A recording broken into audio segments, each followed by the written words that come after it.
Selamat siang kepada Bapak, Ibu yang masih di luar gedung gereja yang ingin mengikuti seminar untuk diharapkan untuk masuk ke dalam gedung gereja karena seminar akan dimulai.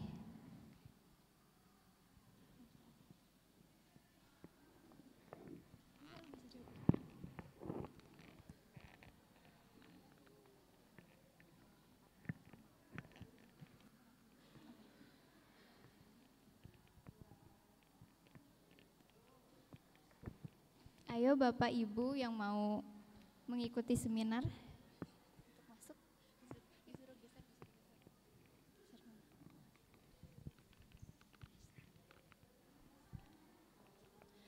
Bagi Bapak Ibu, yuk boleh kita gabung bareng ke dalam gedung gereja.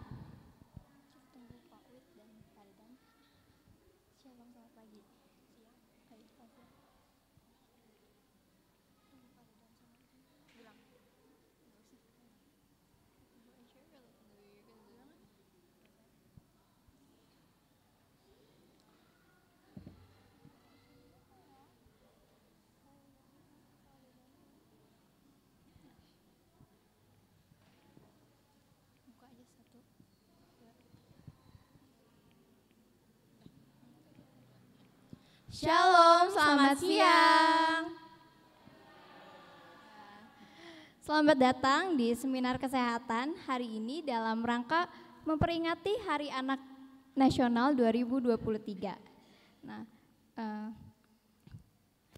sebelumnya saya Hana dan rekan saya Fani. Kami selaku Master of Ceremony yang akan memimpin acara seminar kita pada hari ini. Nah, tema seminar kita apa sih Kak Fani? Nah, ini tema seminarnya relate banget ya sama kita-kita. Terutama setelah pandemi ya Kak ya. Kita lebih banyak menggunakan handphone, gadget dan layar monitor lainnya.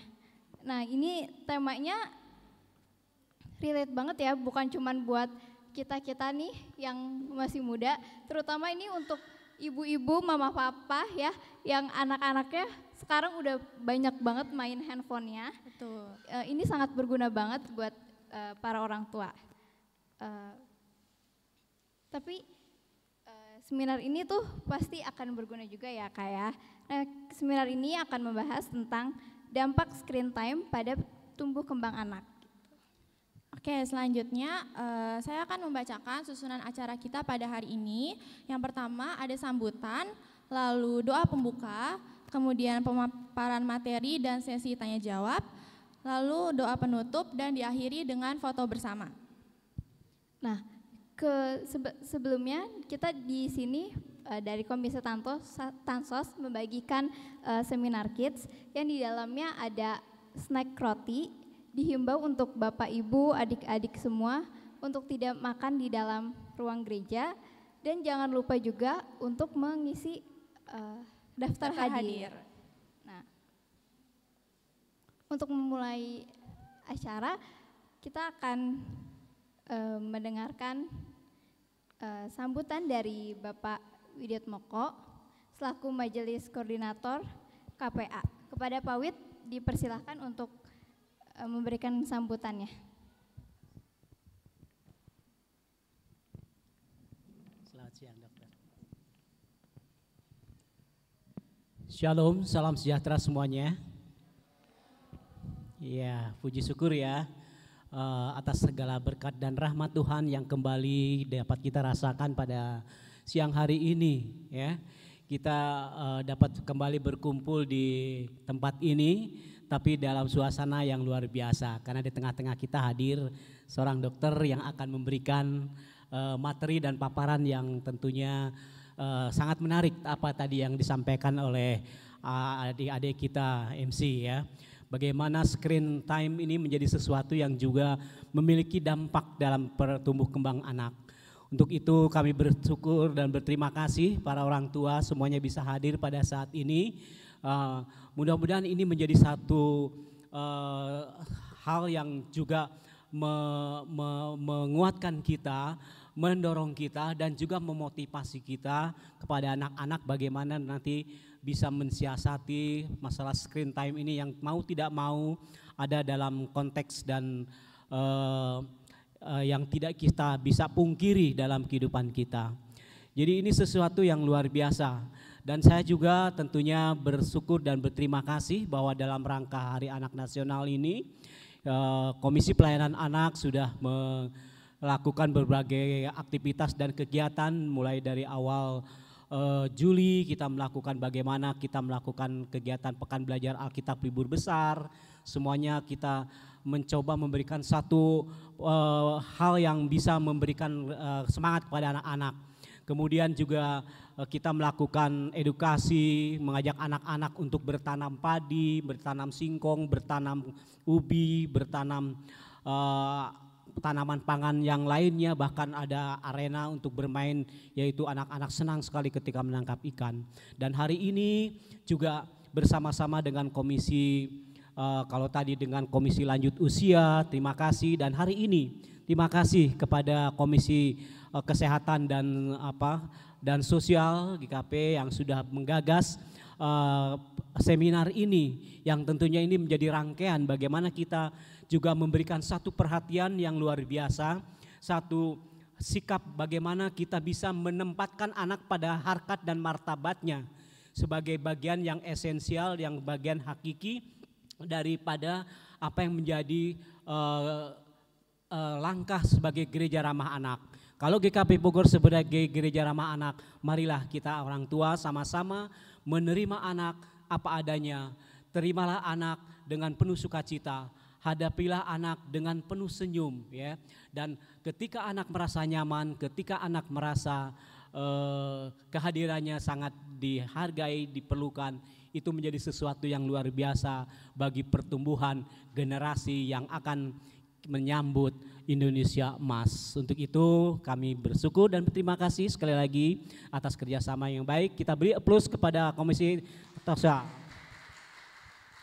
Dan selanjutnya berarti seminar ini akan segera dibuka. Terima kasih dokter, namun sebelumnya kami serahkan kepada MC karena hadir di tengah-tengah kita Pak Pendeta. Terima kasih Pak Wid atas sambutannya. Selanjutnya kita akan membuka acara seminar ini dengan doa pembuka yang akan dipimpin oleh Bapak Pendeta kita, Bapak Pendeta Dedan Nimrod Simatupang SSI. Bapak Ibu, saudara-saudara, anak-anak, mari kita berdoa. Tuhan Yesus, terima kasih untuk cinta kasih-Mu buat setiap kami, terkhusus untuk anak-anak kami. Dan pada siang ini kami akan belajar bersama bagaimana menjaga kesehatan anak-anak kami. Dan bersama-sama dengan kami sudah Engkau hadirkan Dr. Valen untuk bisa menjadi narasumber. Biar segala sesuatu yang akan disampaikannya memberikan kepada kami inspirasi, memberikan kepada kami edukasi, supaya kami juga bisa menjaga dan memelihara anak-anak yang Tuhan percayakan kepada kami. Tuhan berkati juga seluruh rangkaian acara saat ini, supaya semuanya boleh berjalan dengan baik dan lancar, dan semuanya ada di dalam perkenanan Tuhan. Terima kasih ya Yesus, kami serahkan semuanya dalam nama-Mu, dalam nama Yesus kami berdoa. Amin. Terima kasih kepada Pak Pendeta Dedan yang telah membuka dalam doa. Saatnya kita masuk dalam acara inti kita nih, yaitu mendengarkan pemaparan materi, yaitu dampak screen time pada tumbuh kembang anak. Nah, seminar ini akan dipimpin oleh moderator kita, yaitu Nurse S. Paramita, Sarjana Keperawatan. Dan seminar ini tentunya nggak akan lengkap ya kalau nggak ada narasumbernya. Narasumber kita akan dipimpin oleh Dr. Valencia Sunandar, spesialis anak. Bagi moderator dan juga narasumber kami persilakan.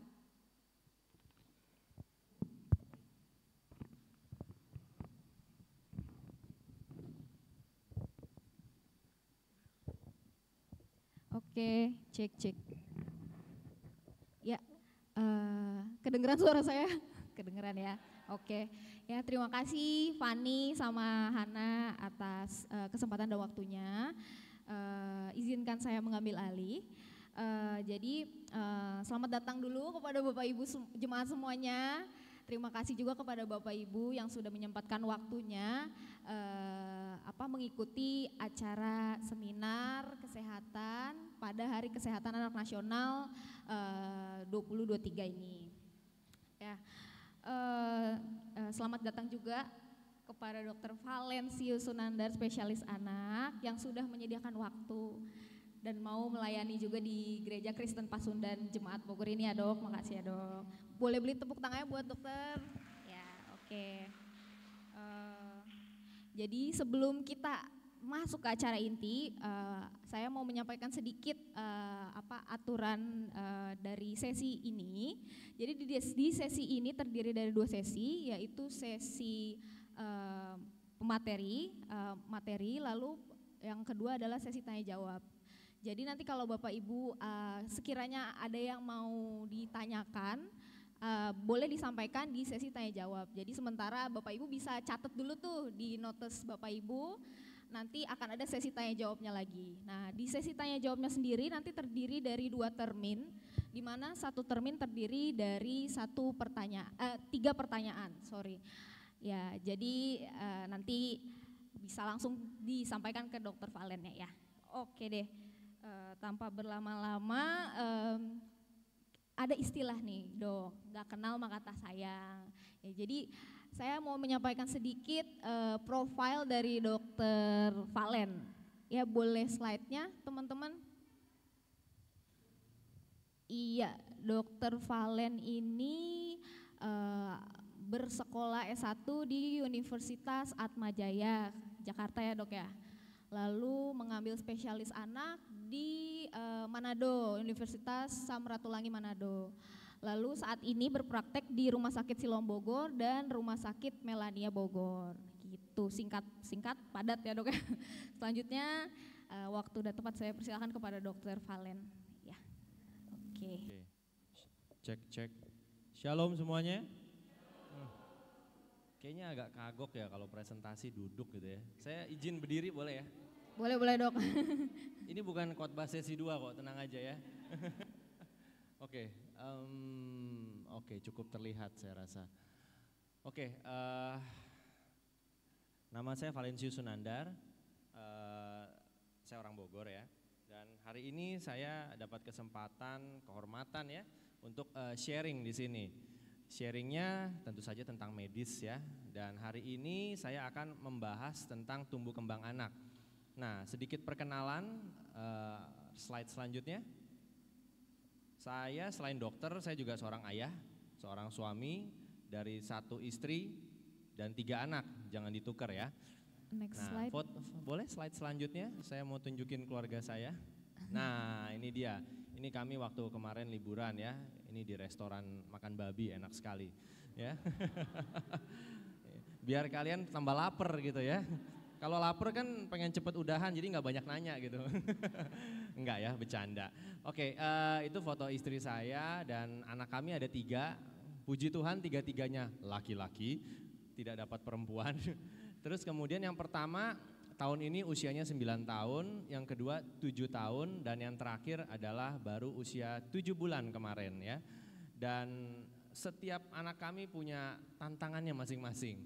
Mulai dari berat badan, ya, puji Tuhan tinggi badan enggak, perilaku, bahkan sempat terlambat bicara juga yang nomor 2, dan yang terakhir yang ini belum bermasalah sih, tidak bermasalah sih, cuma capek aja ngurus bayi lagi. Oke, slide selanjutnya. Oke, tema Hari Anak Nasional tahun ini logonya Hari Anak Nasional 2023 ya, jadi setiap tahun logonya berubah, karena temanya Hari Anak Nasional saya masukin logonya biar Anda tahu gitu. Nah, Hari Anak Nasional tahun ini logonya itu ada gambar 3 orang anak, salah satunya adalah anak yang disabilitas ya, yang kelihatannya pakai kursi roda, dan ketiganya memiliki hak yang sama, itu intinya sih. Nah, hak apa yang mau kita bahas hari ini adalah hak untuk bertumbuh dan hak untuk berkembang. Slide. Ya, ini judulnya hari ini ya, tumbuh kembang anak. Nah, tumbuh kembang anak ini apa sih? Slide selanjutnya. Oke, saya minta maaf ini tulisannya agak kecil. Coba saya lihat, kebaca nggak ya? Ya, kebaca. Sebenarnya di sebelah kiri bawah itu ada tulisannya, saya bacain aja. Ada yang pernah dengar istilah 1000 hari kehidupan pertama? Saya rasa ini cukup familiar ya, ini udah lebih dari 5 tahun terakhir ini pemerintah bahkan dokter anak juga mempromosikan tentang 1000 hari kehidupan. Karena sudah pada tahu, saya akan jelasin singkat aja. 1000 hari kehidupan itu adalah dimulai dari sejak pembuahan. Pembuahan itu sperma ketemu dengan ovum dan terjadilah embrio. Nah, dimulai dari situ sampai usia anak itu berusia 2 tahun itu kalau dihitung kurang lebih 1000 hari. Nah, kenapa saya singgung tentang 1000 hari kehidupan? Anda kalau mau investasi maunya untungnya cuan kecil apa cuan besar? Besar ya. Kalau kita beli saham harganya murah dijual mahal, untung nggak? Untung. Yang bilang enggak berarti nggak pernah main saham. Ya. Nah, kalau kita tahu 1000 hari pertama kehidupan, kita akan tahu kenapa kita harus investasi di 1000 hari pertama kehidupan. Jawabannya adalah di nomor 2 dan nomor 3, tinggi badan dan perkembangan otak. Nah, tinggi badan anak dari dia lahir sampai usia 2 tahun itu bisa mencapai setengah berat badan tinggi badan dewasa. Contoh, anak di usia 2 tahun tinggi badan 80 cm. Nanti pas dewasa potensinya berarti berapa kira-kira? 160. Kalau di usia 2 tahun tinggi badannya hanya 75 cm, berarti tinggi badan dewasanya berapa kira-kira? 150 cm. Jadi 2 tahun pertama itu terjadi peningkatan tinggi badan yang sangat pesat. Bayangkan setengah dari tinggi badan dewasa dicapai dalam waktu hanya 2 tahun. Ya. Nah, yang kedua adalah perkembangan otak. Nah, ini lebih dahsyat lagi. 1000 hari pertama kehidupan itu bayi sudah membentuk 80% volume otaknya dia. Memang enggak jaminan, otaknya kepalanya besar artinya pinter, enggak juga ya. Ada juga yang cuma besar kepala ya, atau kepala besar ya. Nah, 2 hal ini menunjukkan bahwa kalau mereka bisa mencapai potensinya di 2 tahun pertama, kemungkinan besar ke depannya lebih gampang. Lebih gampang apa? Kalau tinggi badannya bagus, ya lebih gampang cari jodoh yang tinggi misalnya gitu ya. Lebih gampang apa? Kalau otaknya bagus ya lebih gampang belajar. Anda nggak usah ngelesin banyak-banyak. Dia bisa sekolah lebih tinggi, dapat beasiswa, atau bahkan bisa dapat penghasilan yang sangat besar misalnya ya. Nah, kenapa bisa begitu? Tinggi badan dan perkembangan otak itu sangat dipengaruhi oleh yang namanya apa? Gizi ya. Nah, ini yang akan kita bahas nih. Nomor 4 apa tuh? Stunting. Ada yang belum pernah dengar stunting? Nggak ada ya. Nah, sekarang saya mau tanya nih. Boleh ya saya tunjuk ya? Nah, jangan takut, nggak dihukum kalau nggak bisa jawab. Apa itu stunting? Biar adil saya tanya MC-nya aja ya, moderatornya ya. Mita, apa itu stunting? Ayo, dia nggak nyangka bakal ditanya kan. Kok saya dong, aduh. Nah, apa itu stunting Mita? It's okay, salah nggak apa-apa. Itu gunanya saya di sini ngasih tahu yang benar. Stunting itu perkembangan fisik baik tinggi badan berat badan yang tidak sesuai dengan standar usianya sih. Ya, betul sekali. Kalau mau disingkat, stunting itu perawakan pendek. Ya. Perawakan pendek yang disebabkan oleh bukan genetik, kurang gizi, ya. Emang bisa dibedain, Dok? Pendek karena memang bakat sama pendek karena gizi? Bisa. Caranya gimana? Datanglah ke tempat praktek saya. Enggak, bercanda. Caranya gimana? Caranya adalah kita lihat kurva pertumbuhannya. Ya. Nah, ini kita akan analisa sama-sama. Slide selanjutnya. Next slide. Slide. Oh iya, baik. Oke, slide selanjutnya saya akan menunjukkan sesuatu yang pasti Anda pernah lihat. Apa ini? Ayo, apa ini? Ini kurva pertumbuhan ya, growth chart bahasa Inggrisnya. Nah, pertumbuhan itu apa sih? Kalau kita tidak kenal maka kita tidak sayang ya. Kita harus tahu definisinya. Pertumbuhan itu apa sih? Bertambahnya ukuran fisik yang dapat diukur.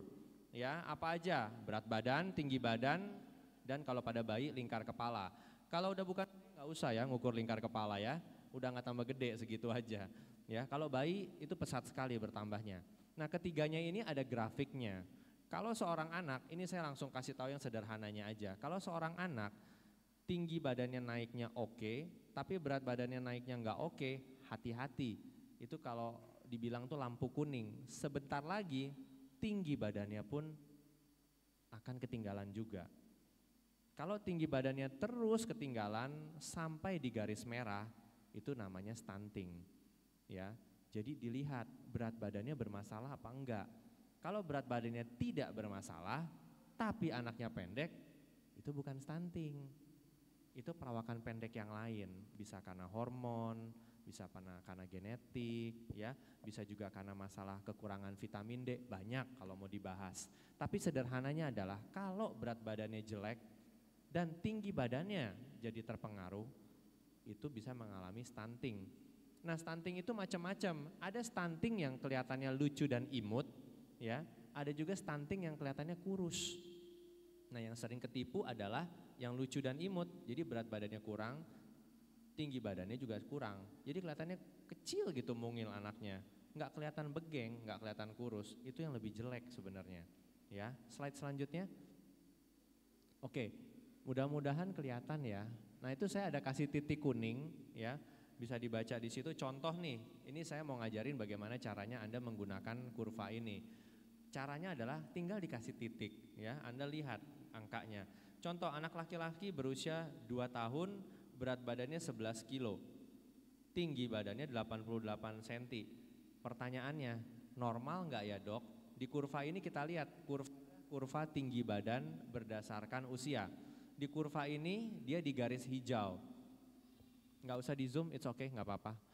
Di garis hijau yang artinya dia tinggi badannya ideal, ya, bagus sekali, nggak ada masalah. Terus kemudian di slide selanjutnya kita lihat, slide selanjutnya ini akan menjelaskan atau menggambarkan berat badan bukan berdasarkan usia, tapi berat badan berdasarkan tinggi badan.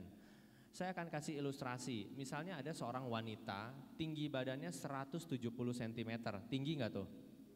Oh tinggi ya, kalau di Indonesia jadi model biasanya. Saya 172 sampai 174 lah kira-kira. Perempuan ini berat badannya 60 kg, tingginya 170, kira-kira bodinya oke nggak tuh? Oke ya, langsing ya.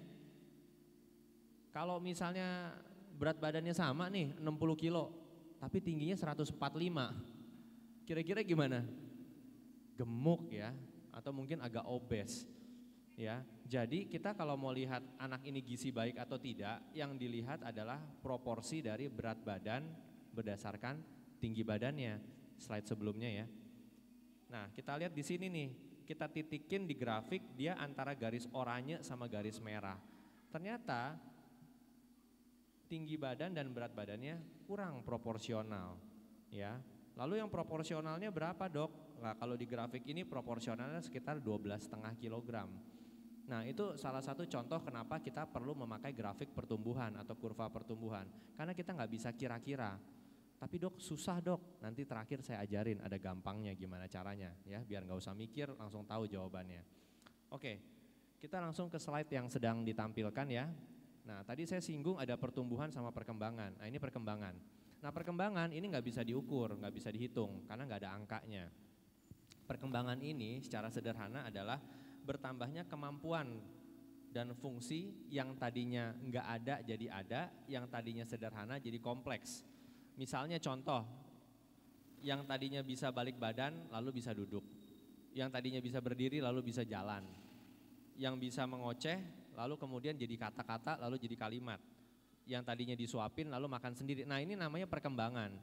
Nah, perkembangan ini kalau mau dibahas lebih lanjut, pasti nggak hari ini ya, karena nanti nggak habis-habis.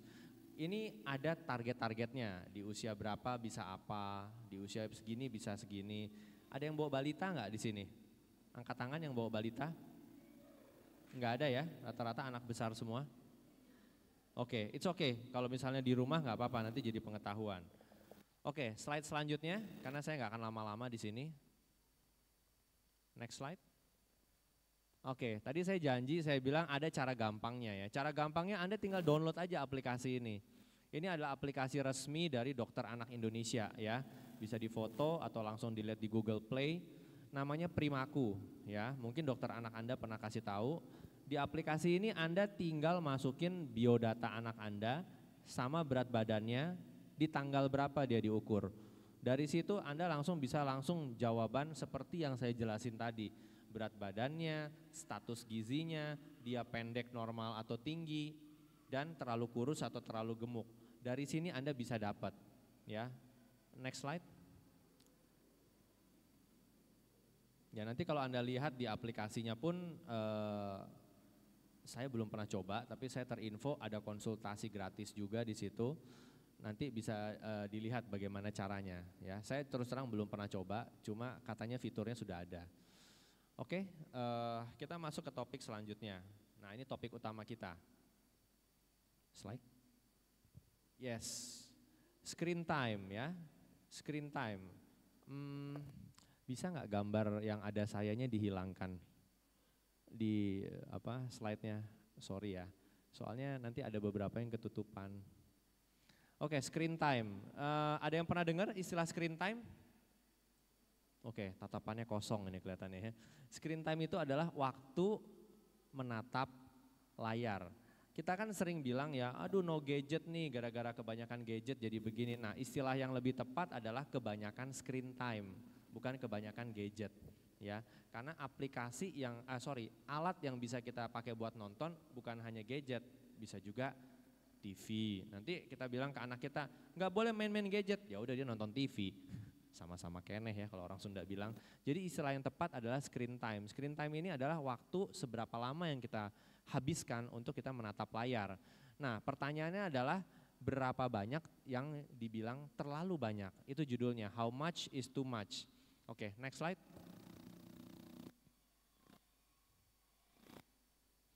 Oke, hari ini kita akan belajar apa saja, definisi dan juga positif negatifnya dan apa saja yang nanti akan kita dapatkan dari seminar ini. Next slide. Oke, saya akan memperkenalkan tentang generasi. Kenapa Anda perlu tahu? Karena setiap generasi punya keunggulan dan punya kelemahan. Ya, nah nanti di slide selanjutnya ada beberapa generasi nih, mulai dari baby boomer. Baby boomer itu yang lahirnya tahun 1940-an. Ada nggak yang lahirnya 1940-an? Ada? Oh masih muda semua ternyata. Generasi X ada nggak di sini? Lahirnya tahun 60-an. Ada ya? Oke, saya bacain ya. Generasi X ini lahir tahun 65 sampai 76. Sifatnya seperti apa? Mohon maaf ya, ini secara umum ya, setiap orang pasti beda-beda. Individualis, luwes, skeptis terhadap wewenang, harapan tinggi terhadap pekerjaan. Oke, terus kemudian lanjut, generasi milenial termasuk saya diantaranya. Ini yang lahir tahun 1977 sampai 1995, ayo angkat tangan. Ya, inilah generasi yang paling banyak saat ini. Ya, ini adalah generasi produktif yang sebentar lagi akan tergantikan. Ya, serius ini. Nah, generasi milenial tuh kayak gimana sih? Generasi yang tahu banyak istilah-istilah singkatan ya, seperti CLBK gitu ya. Terus kemudian percaya dirinya lebih tinggi dari generasi sebelumnya. Orientasinya terhadap pencapaian atau kesuksesan. Kemudian cukup toleran, kompetitif, dan haus perhatian. Benar nggak tuh ya? Nah setelah generasi milenial ada lagi namanya generasi Z. Ya. Kemudian generasi Z ini kapan sih lahirnya? Tahun 96 sampai 2010. Nah kalau lahirnya tahun 96 berarti sekarang udah kira-kira 27 tahun ya. Ada nggak generasi Z di sini? Ini gereja ya, tidak boleh bohong ya. Generasi Z, Mita? Oh milenial. Oh mukanya muka generasi Z ini kelihatannya ya. Ternyata milenial ya. Oke, mereka lebih menghargai keberagaman, menghendaki adanya perubahan sosial, suka berbagi, dan sama berorientasi terhadap target atau hasil. Nah yang kita hadapi sekarang yang berhubungan sama screen time, memang mereka semua, tapi yang lebih berdampak adalah generasi Alpha. Loh kok namanya Alpha? Ya soalnya habis Z udah habis, nggak ada lagi. Ya, jadi biar keren kayak ini ya, Yunani ya, Alpha ya gitu. Nah generasi Alpha itu lahir tahun 2010 sampai sekarang. Jadi kalau Anda memiliki anak usia 13-14 tahun ke bawah ya, dari 0 sampai 13 tahun mereka masuk ke generasi Alpha. Ya, generasi Alpha itu seperti apa sih? Oke, generasi Alpha itu adalah generasi yang paling banyak menghabiskan screen time dibandingkan generasi lainnya secara umum ya. Bukan berarti yang tua-tua itu nggak ada yang kecanduan HP, nggak juga, ada juga. Tapi secara umum mereka lebih banyak terpapar terhadap screen time. Kenapa? Karena mereka lahir di era yang semuanya serba screen time. Ya, kemudian saya juga mau memperkenalkan istilah gadget. Sebenarnya gadget itu bahasa Indonesianya ada loh, gawai, ya. Tapi kayaknya kita lebih familiar sama gadget ya. Jadi kita sebut aja gadget. Nah, gadget itu definisinya adalah sebuah instrumen alat yang memiliki tujuan dan fungsi yang semakin hari semakin praktis. Jadi gadget makin hari harusnya makin gampang atau makin susah dipakainya? Makin gampang atau makin susah? Makin gampang. Ya, jadi Anda tidak usah takut untuk tidak terlalu dini memperkenalkan gadget. Jadi kalau misalnya anak Anda baru umur 1 tahun, aku ajarin ya dia pakai handphone supaya dia nggak gaptek. Itu kurang tepat. Kalau sopannya kurang tepat. Kalau yang benar adalah itu salah. Karena gadget itu adalah alat yang makin hari akan makin gampang dipakainya. Coba deh, Anda kalau mau kirim pesan dulu pakai surat, sekarang pakai apa? WhatsApp, ya kan?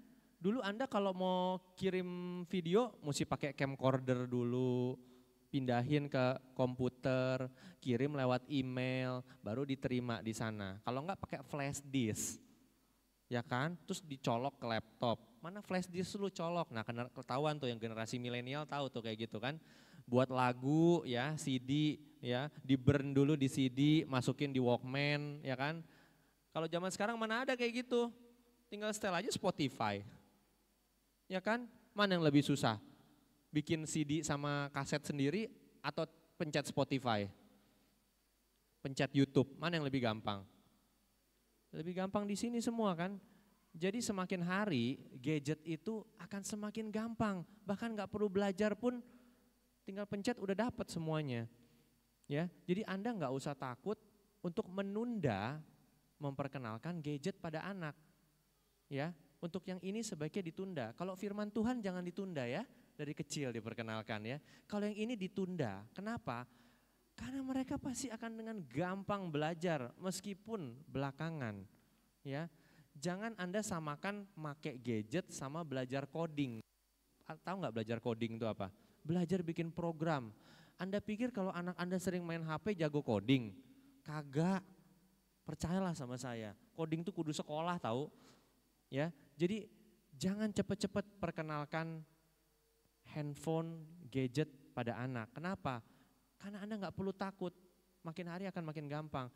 Nenek-nenek juga sekarang bisa kan pakai WhatsApp, ya kan? Padahal pas kecil nggak ada kan. Jadi gampang ini pakai ini, jangan takut, ya. Oke, next slide. Nah, inilah tantangan yang kita hadapi kalau kita punya anak di generasi Alpha. Yang pertama adalah mereka nggak bisa lepas dari gadget, itu fakta. Mereka nggak bakal bisa lepas. Cepat atau lambat hidup mereka akan perlu gadget. Yang kita bisa lakukan hanya menunda. Bukan melarang, menunda. Ya, nanti kita akan bahas apa yang harus dilakukan. Nah, kemudian yang kedua, mereka relatif kurang bersosialisasi.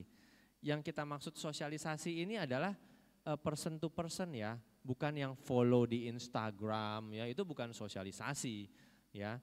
Terus kemudian kurang daya kreativitas. Padahal fasilitas lebih banyak, semua lebih gampang. Justru karena semuanya lebih gampang, otaknya jadi jarang atau kurang dipakai. Aku kasih ilustrasi ya, ada 2 anak. Yang pertama anak ini dikasih tab, dia nonton, dia happy. Anak yang satu lagi dikasih tongkat, stick, tongkat yang panjang kayak tongkatnya sapu. Lalu anak ini cari teman lagi, dikasih tongkat, terus mereka main pedang-pedangan. Mereka, oh ini tongkatnya jadi sapu nenek sihir, bisa terbang. Tongkatnya ini bisa bikin apa ya, silat, kungfu. Nah kira-kira menurut Anda dari dua anak ini, yang satu nonton, satu main tongkat, mana yang lebih kreatif? Yes. Jadi justru ini menghambat kreativitas. Ya, yang didapat dari sini kebanyakan ya, bukan learning untuk usia muda ya. Saya bahas ini usia muda, balita, tapi entertaining. Anda tahu bedanya learning dan entertaining? Entertaining itu happy-happy, senang-senang, syukur-syukur belajar sesuatu, ya. Kalau learning itu belajar. Nah, anak itu adalah makhluk dengan kreativitas yang luar biasa. Jujur ya, mana yang lebih kreatif, kita atau anak kita? Ya, ini menghambat kreativitas mereka. Kalau kita tidak tunda pemberiannya. Kalau diberikan di usia yang tepat, ini akan menolong kreativitas mereka. Tapi kalau kita kasih terlalu dini, yang mereka dapat itu adalah entertainment non-stop. Dan ketika mereka di-entertain, mereka akan berhenti berpikir. Ya, kondisi susah lah yang membuat kita berpikir, bukan kondisi nyaman. Setuju saudara-saudara? Setuju, oke. Kemudian bersikap individualis, karena mereka nggak butuh orang, nggak usah nyari teman main. Ada ini, kelar. Ya, menginginkan hal-hal yang instan, saya rasa ini nggak perlu dijelasin ya. Terus kemudian kurang menghargai proses, karena semua sudah ada. Mereka pikir kalau mereka sudah lihat, ya mereka sudah dapat.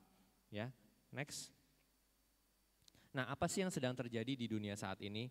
Ya, pertama-tama Anda perlu tahu yang tadi saya sudah jelasin, semua yang menggunakan layar dan ditonton itu namanya screen time. Dan menurut data di Amerika Serikat rata-rata anak usia 8-12 tahun itu 4-6 jam sehari. Kalau remaja yang di atas 12 tahun itu 9 jam per hari. Ini di Amerika, bukan di Indonesia.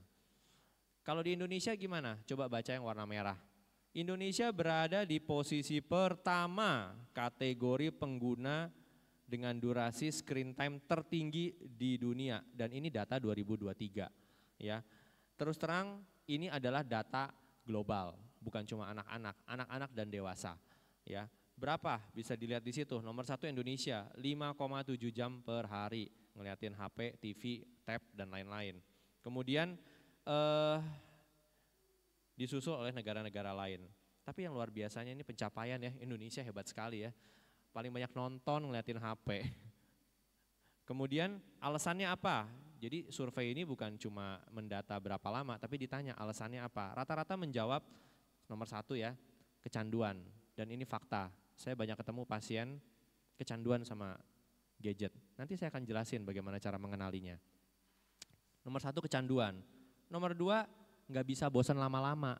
Tuh, entertainment kalau di stop nagih.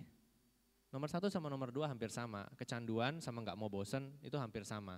Nomor 3, mau terlihat sibuk, kayak lagi di tempat umum, kumpul sama temen, semua ngeliatin handphone kayaknya sibuk, gue juga ya. Terus kemudian ingin mendapat perhatian, ya kadang terlihat keren kalau ngeliatin handphone. Semua kebutuhan ada di ponsel ya. Kalau yang terakhir sih cukup masuk akal sih ya, karena kebutuhan bukan keinginan. Nah, boleh diklik, nanti ada muncul tulisan di atas. Dan celakanya adalah kalau kita orang dewasa nggak berubah, anak-anak melihat dan anak-anak meniru. Bisa dibaca di situ, children see, children do.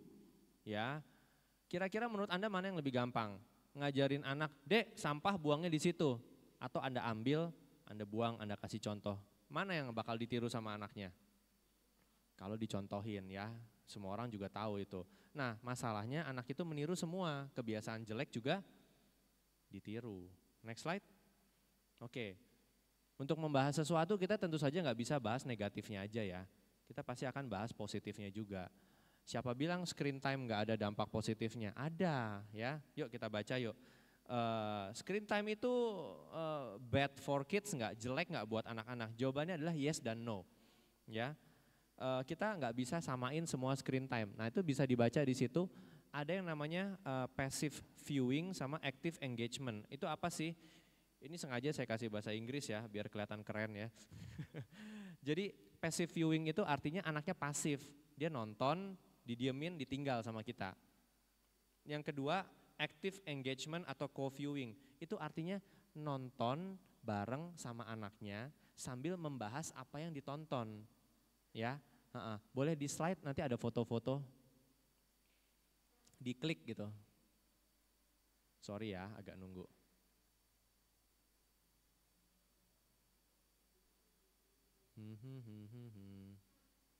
Oke. Terus kemudian yang kedua adalah age. Age itu usia. Usia berapa Anda perkenalkan? Apakah yang ditonton sesuai dengan, nah ini contohnya nih. Itu di atas ada yang makan sambil nonton. Oke atau enggak oke? Enggak oke ya. Terus kemudian di sebelahnya ibu, balita sama bayi nonton tablet. Itu oke enggak? Enggak ya, itu jelas enggak oke. Terus kemudian, wah ini lebih parah lagi nih, yang paling kiri bawah tuh, bayi pegang remote. Itu parah itu. Itu siapa itu kakek neneknya ya. Terus di sebelahnya, nah itu yang ada pohon Natal, terus bapaknya tiduran di sofa, nonton bareng anaknya, bapaknya ngeliatin anaknya, mereka ketawa bareng-bareng. Nah itu oke nggak kira-kira? Kalau lihat usia anaknya, menurut saya cukup oke. Dan saya lihat di situ sepertinya mereka having fun together dan mereka membahas apa yang ditonton. Dan yang terakhir, ibu dan anak perempuan atau anak laki-lakinya duduk di sofa, nonton bareng sambil ada komunikasi kalau terlihat dari gambarnya. Nah itu contoh apakah nontonnya itu pasif atau aktif. Kalau aktif itu bisa membangun hubungan, bisa membantu anak mengerti dan tentu saja bisa memfilter apa yang mereka tonton. Ya. Ya ini sedikit tanda kutip ya, kesaksian aja. Saya pernah bawa anak saya cukup selektif ya buat anak saya nonton bioskop. Karena saya termasuk yang kurang percaya sama rating Indonesia. Ya, waktu itu saya bawa mereka karena mereka agak merengek-rengek, temannya juga pada nonton film Spider-Man. Ya, kalau nggak salah dia Spider-Man-nya yang kedua, No Way Home. Spider-Man No Way Home. Ayo tebak, Spider-Man No Way Home ya, yang di bioskop ya, ratingnya untuk usia berapa? Ada yang bisa tebak? Berapa? 13 tahun. Ada lagi yang mau tebak? Rating itu ada mulai dari 3, 7, 13 dan dewasa ya. 17 kan dewasa. 13 ya? Yes, betul. Ratingnya adalah 13 tahun. Tapi tebak, guess what? Rating Lembaga Sensor Indonesia menuliskan di awal, kan ada kan biasanya kan, Lembaga Sensor Indonesia menyatakan lulus sensor dengan usia segala umur.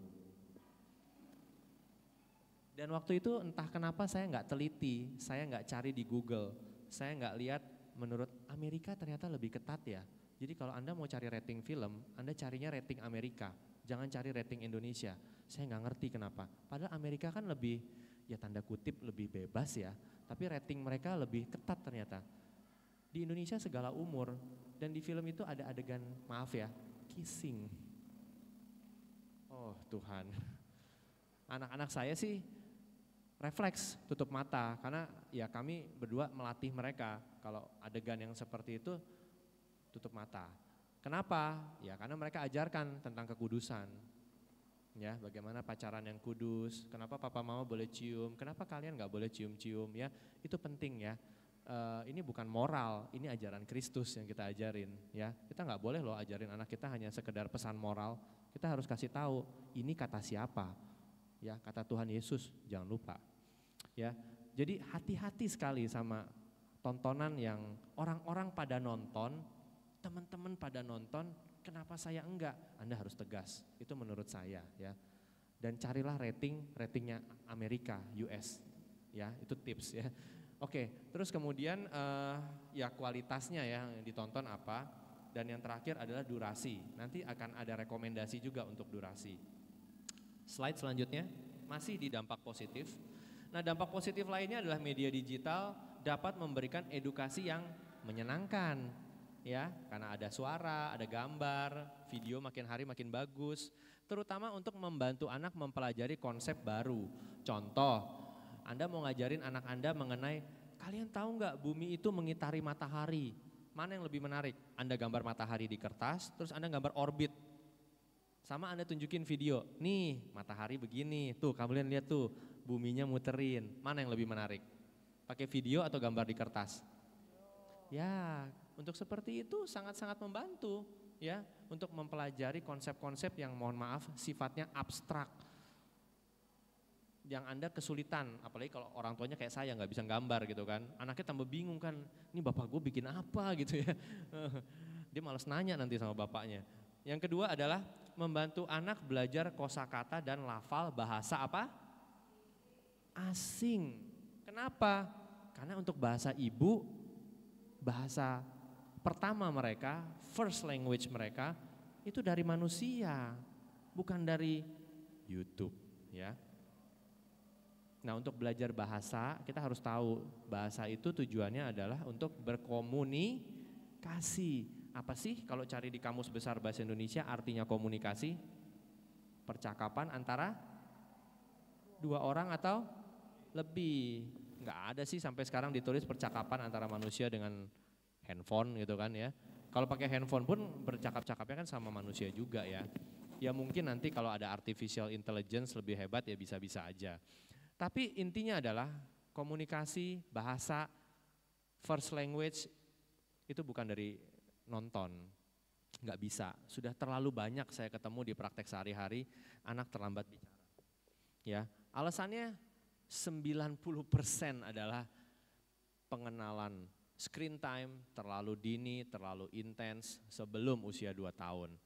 Ya, masih banyak masalah lain, gangguan perilaku, tantrum, adiksi, nanti kita akan sebutin satu-satu. Kemudian bermain game, nah ini masalah nih biasanya nih. Bermain game itu ada gunanya nggak sih?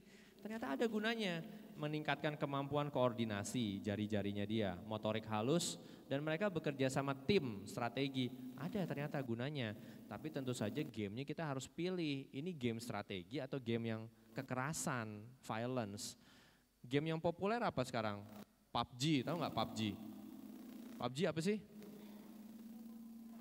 Tembak, bunuh, darah, ya. Hati-hati ya dengan pesan yang disampaikan lewat game creator. Tanpa sadar ya, kita banyak ya game yang bunuh dapat poin, bunuh naik level, ya kan? Kalahin orang, ya kita nggak usah ngomongin sadisnya deh. Kalahin orang naik level, bunuh lawanmu naik level. Anda sadar nggak? Anda lagi ajarin apa sih ke anak Anda lewat game itu? Ya, Anda lagi ajarin kalau mau sukses, injek orang lain. Kalau mau sukses, jangan upgrade dirimu, bikin orang lain lebih rendah. Tanpa sadar loh, kelihatannya fun kan? Saya juga dulu waktu kecil jujur aja main kayak begitu. Tapi setelah sadar itu, ya saya lebih selektif lagi ke anak saya. Anda bisa bayangkan kan, anak saya ini main game apa jadinya di rumah kan, nonton dipilihin, main game dipilihin, masih banyak aktivitasnya, jangan takut. Belum lagi kalau main game yang gratis biasanya muncul apa? Yes, ya ini saya kasih tips lagi. Kalau Anda dapat sesuatu yang gratis, di dunia ini nggak ada yang gratis ya, cuma keselamatan dari Tuhan Yesus yang gratis ya. Kalau Anda dapat sesuatu yang gratis, Andalah objeknya. Andalah yang diperdagangkan. Data Anda, pikiran Anda, preferensi Anda jadi kepengen beli apa enggak. Nyadar enggak kalau Anda lagi buka-buka sesuatu kok iklannya, ini kan yang gue scrolling kemarin gitu. Itu data Anda lagi dijual jadi duit. Enggak ada yang gratis di dunia ini, ya kan? Jadi kalau gamenya mereka benar-benar suka, edukatif dan enggak ada violence, saya bayar. Kan enggak mahal, paling cuma 18.000, mentok-mentoknya 50.000 supaya tidak muncul iklan, investasi lah, ya. Dan iklannya kadang-kadang pornografi. Ya, saya harus jujur di sini. Kadang-kadang muncul yang pornografi juga. Ya, begitulah dunia kita sekarang. Semakin apa? Jahat, ya. Oke, dan yang terakhir adalah mengajari bagaimana cara berkomunikasi. Memang kalau untuk bahasa asing kita agak susah ya, kayak misalnya ngajarin bahasa Inggris, pronunciation, pelafalannya kita bisa pakai Google ya, atau video kita bisa untuk seperti itu. Oke, nah sekarang kita masuk ke dampak negatif. Next slide. Oke, dampak negatif saya rasa saya akan jelaskan secara umum aja ya. Nanti terlalu horor kalau dijelasin satu-satu ya. Yang pertama adalah cognitive development, ini bicara tentang kecerdasan, bukan IQ, tapi kemampuan berpikir, lebih ke arah logika, kreativitas. Itu jadi tumpul, saya nggak bilang jadi bodoh ya. Terus kemudian yang kedua adalah sensory processing. Nah ini berhubungan dengan self-regulation, jam makan, jam tidur, ke toilet, ya sadar nggak Anda? Ke toilet pun anak akan menunda-nunda loh kalau lagi nonton. Ya kayaknya nggak ada pengenan kencing gitu. Bahkan nggak jarang orang dewasa kencing pun bawa handphone. Ke WC pun bawa handphone kan. Kemudian attention atau behavior disorder, gangguan perilaku. Termasuk diantaranya adalah kemampuan untuk fokus. Ya, apa itu fokus? Fokus itu kemampuan seseorang untuk mengerjakan sesuatu dengan periode yang lama. Jadi anaknya mudah terdistraksi. Ada ini sedikit, ini belum selesai ditinggal. Bukan belajar, lagi main juga begitu. Ya, ini banyak sekali. Kemudian gangguan komunikasi, salah satu yang paling ringan adalah terlambat bicara. Ya, emotional development, anaknya emosional sekali, nggak bisa menahan marah kalau sesuatu yang dia sukai tidak dapat, sesuatu yang dia sukai diambil. Ya, ini salah satu gangguan kecanduan yang sangat mudah dikenali. Kalau Anda punya cucu, Anda punya keponakan, atau bahkan anak Anda sendiri, ketika Anda stop dia dari nonton atau main game tertentu, mulai anaknya ngoceh. Kadang-kadang agak tanda kutip kurang ajar, marah-marah, dan dia terus minta lagi.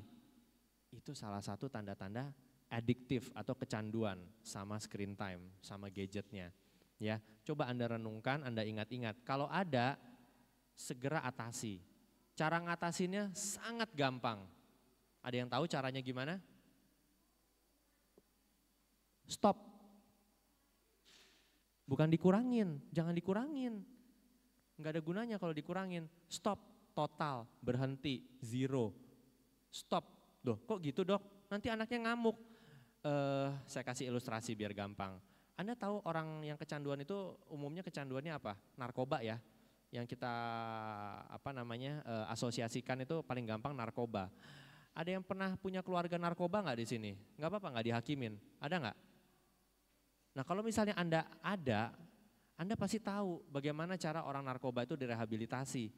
Kira-kira orang narkoba direhabilitasi, narkobanya dikurangin apa di stop? Di stop.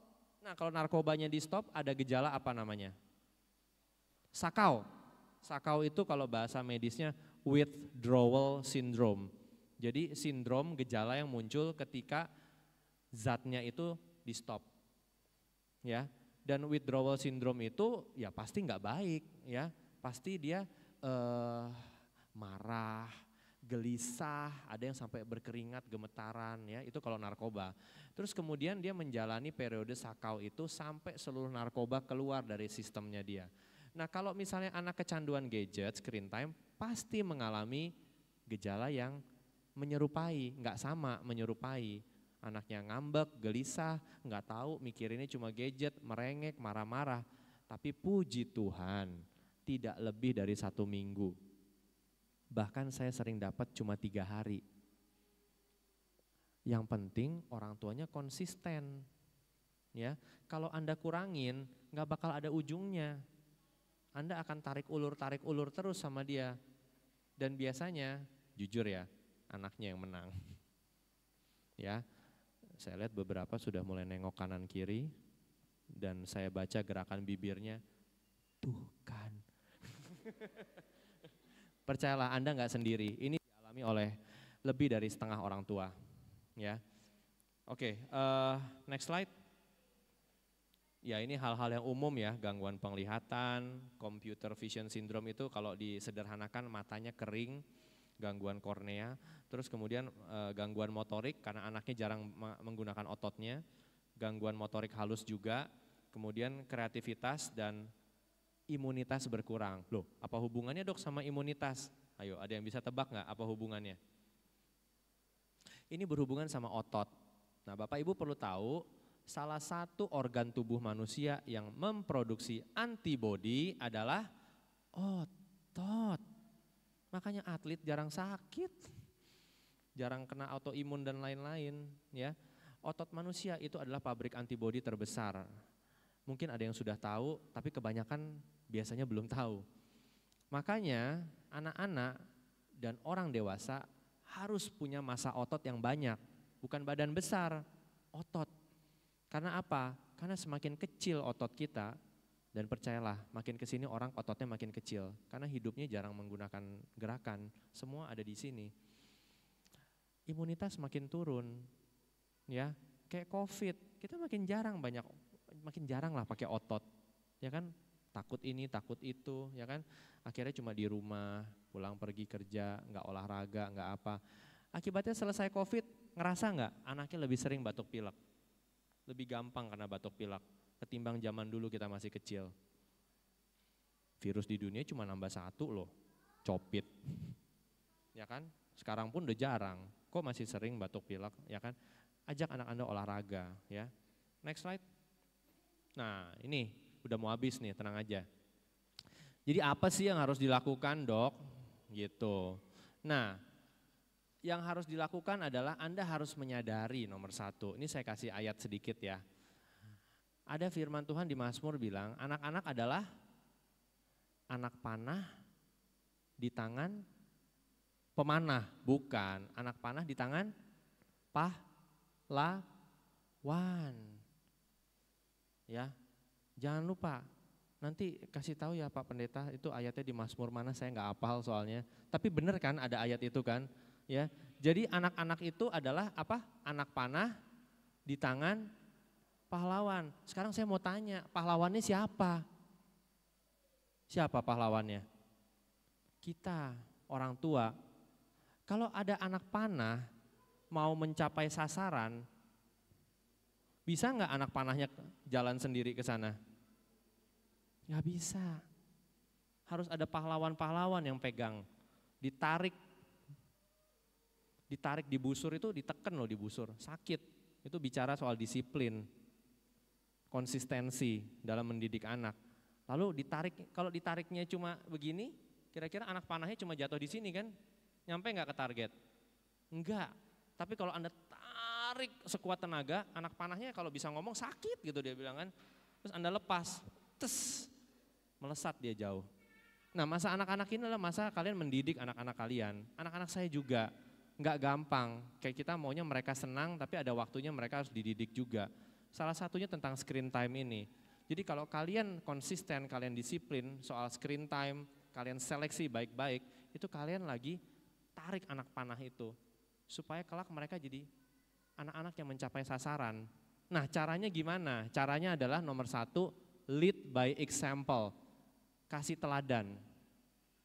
Nggak boleh main HP, lalu main HP. Makan main HP, berak main HP, ngobrol sama dia liatin HP. Terus lu bilang gak boleh main HP, anaknya bilang apa? Munafik, bullshit. Udah ngerti loh anak-anak SD bullshit. Ya, gak boleh kayak gitu. Kalian juga kasih contoh, lagi ngobrol sama mereka taruh handphone. Mereka tahu mereka lebih penting daripada handphonenya. Mereka lebih penting daripada ini. Tapi kalau misalnya kayak saya nih, ini IGD nih. Harus saya balas nih, bilang sama mereka, papa mau dengerin kamu setelah ini selesai, tapi komitmen selesai, matiin, taruh, ngomong. Gampang, susah, percayalah sama saya, sangat susah itu. Kenapa? Karena ego kita pengennya ngeliat ini, lebih menyenangkan kan daripada ngobrol, dengerin celotehan anak yang gak jelas, ya kan, belum kalau nakal. Ya. Terus nomor 2 adalah, ada waktu-waktu tertentu yang kalian sepakat nggak buka HP, nggak buka TV, nggak nonton. Harus ada. Dan saran saya, waktu makan malam, contoh yang paling gampang, dan sebelum tidur. Ya, sepakat. Kami nggak pakai HP sama-sama, saya nggak pegang HP, anak-anak juga. Jujur, emang udah berhasil dok? Perjuangan, sama saya juga perjuangan. Tapi setiap kali saya lupa, ya saya minta maaf sama mereka. Harus ada contoh. Kemudian yang tadi saya jelasin, usahakan sering-sering nontonnya bareng. Jangan kasih mereka nonton lepas sendiri. Kemudian kasih batasan, apa yang boleh, apa yang nggak boleh. Dan yang terakhir, ini yang paling penting. Tolong konsisten, jangan hari ini oke, besok enggak, besok boleh, besoknya maybe. Ya, harus konsisten dan dikomunikasikan dengan lingkungan mereka, sama pengasuhnya, kasih wewenang sama pengasuhnya supaya kalau saya bilang enggak, dia merengek, kamu nurut ya sama saya, tetap enggak gitu. Sama kakek nenek, ya, pokoknya harus konsisten. Artinya semua orang di rumah itu memberlakukan aturan yang sama. Ya, next. Nah, ini yang ditunggu-tunggu. Jadi bagaimana sih rekomendasi dari WHO, Amerika sama Indonesia? Ya ini boleh ya, kalau nanti mau diminta slide-nya juga boleh-boleh aja di foto atau gimana. 0 sampai 2 tahun, baca ya baik-baik ya. No screen time atau limited screen time. Maksudnya apa itu limited? Limited itu artinya dibatasi sekali. Ya, contoh video call kan ngeliat layar juga kan? Itu oke, itu masih boleh. Karena itu ada komunikasinya, tapi dibatasi. Ya, jangan sehari video call 2 jam gitu ya, mau ngapain coba ya. Terus kemudian kalau anaknya sudah bisa kosakata, mau nambah kosakata yang bahasa asing bisa ya, tapi lebih direkomendasikan audio saja. Lalu video call kalau di Amerika, sekali lagi ya, Amerika justru lebih ketat, itu di atas 18 bulan ya. Kemudian usia 2 sampai 5 tahun. Nah, ini nih maksimal dibatasi 1 jam per hari. Dan lebih dianjurkan dipotong-potong, tidak sekaligus 1 jam ya. Ini saya kasih tips 20 20 20. Nah, apa itu? 20 20 20 itu adalah 20 menit nonton, istirahat selama 20 detik dengan menatap benda sejauh 20 kaki. 20 kaki itu 6 meter. Maksudnya gimana? Maksudnya gini, setelah menatap layar, ini buat yang kerja juga ya. Setelah menatap layar kira-kira 20 menit atau kalau mau dibuletin setengah jam ya. Anda stop lihat layar. Anda cari pemandangan atau benda juga boleh yang jaraknya jauh, kira-kira 6 meter. Nah 6 meter itu dari sini ke situ kira-kira 6 meter mungkin ya. Supaya pandangan mata Anda tidak sempit, tapi luas. Lapangan pandang itu kalau kita menatap layar itu jadi sempit, kayak pakai kacamata kuda. Yang di sini Anda nggak lihat. Nah, selama 20 detik, cuma sebentar, 20 detik doang, itu akan sangat menolong otot-otot mata Anda. Nggak gampang migrain, nggak gampang sakit kepala, ya, dan efek-efek yang lain tadi itu. 20, 20, 20. Kemudian interaksi sebanyak mungkin selama screen time. Bacain buku setiap hari itu lebih penting. Sekarang masuk SD kan udah mesti bisa baca kan. Nah ini ada alasan nih ya. Aktivitas fisik ya, dan jam tidur sesuai usia. Dan sebenarnya ada juga anjuran 2 jam sebelum tidur sangat tidak dianjurkan untuk nonton Netflix gitu misalnya ya. Biasa kan nonton sampai ketiduran ya orangnya kebanyakan. Jadi lebih dianjurkan kenapa? Karena gelombang otaknya lebih bagus, tidurnya lebih berkualitas. Next. Oke, nah menjadi orang tua itu tidaklah gampang ya, itu butuh waktu, butuh kesabaran, dan slide selanjutnya, bawahnya, dan juga energi. Nah perubahan hanya bisa terjadi kalau ada keputusan. Ya, perubahan itu harus diusahakan. Kalau Anda hari ini pulang dengan pengetahuan, lalu sama pasangan ngobrol, yuk sayang kita komit, kita putusin mulai hari ini, kayaknya anak kita kecanduan nih, kita stop ya kasih nonton, itu akan terjadi perubahan. Nah, kalau perubahannya mau permanen, harus ada konsistensi. Ya, begitu Anda ambil keputusan, pasti ada perubahan. Tapi perubahan itu akan hanya bersifat sementara kalau Anda tidak konsisten. Ya. Dan yang terakhir saya akan tutup dengan ayat juga, Amsal 43 ya kalau nggak salah ya. Ini berhubungan juga dengan tontonan anak ya. Di situ ditulis bahwa jagalah hatimu dengan segala, ada yang bisa jawab nggak? Segala apa? Kewaspadaan. Kewaspadaan itu apa? Itu waspada. Jagalah hatimu. Nah ini kita masuk ke psikologi nih sedikit nih. Hati ya, itu ada dua. Ini sama ini.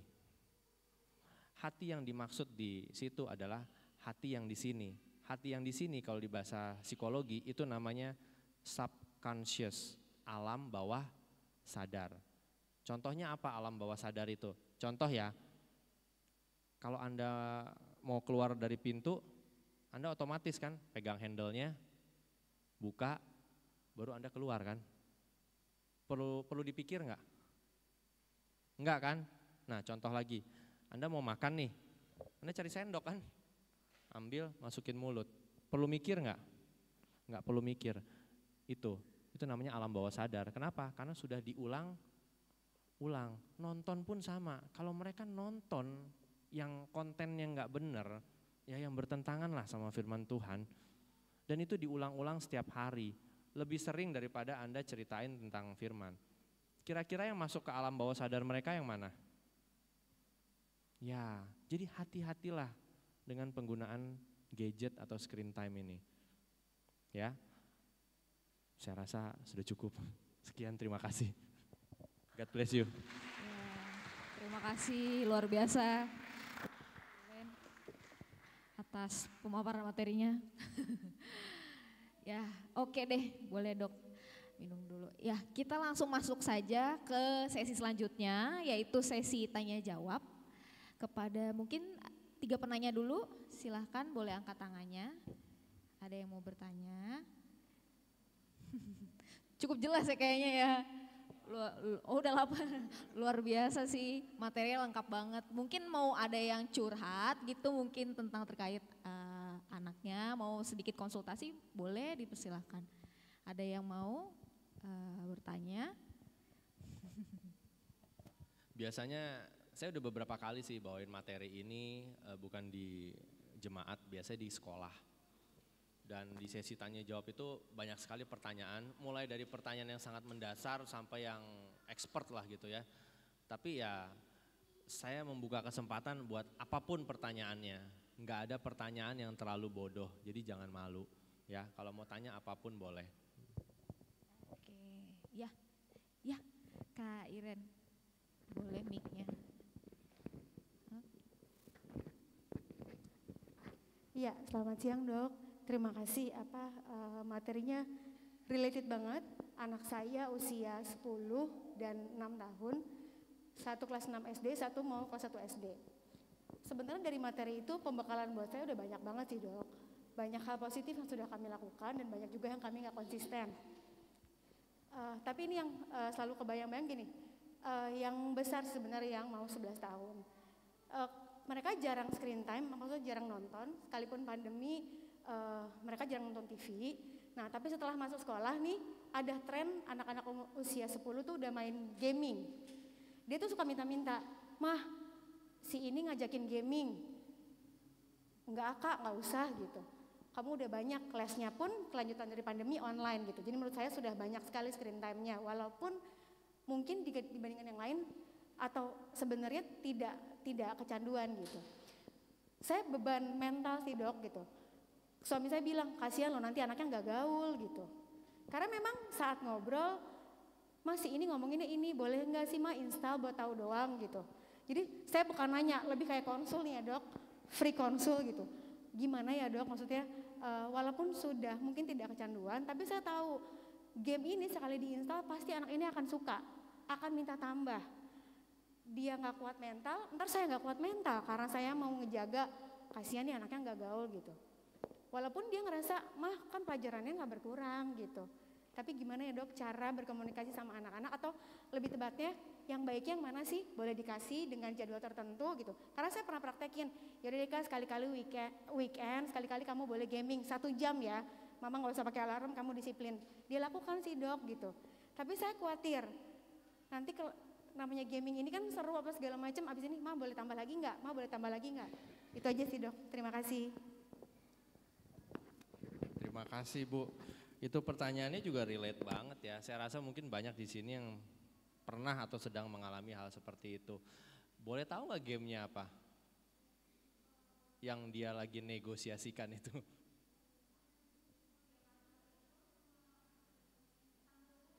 Stumble Guy ya. Oke.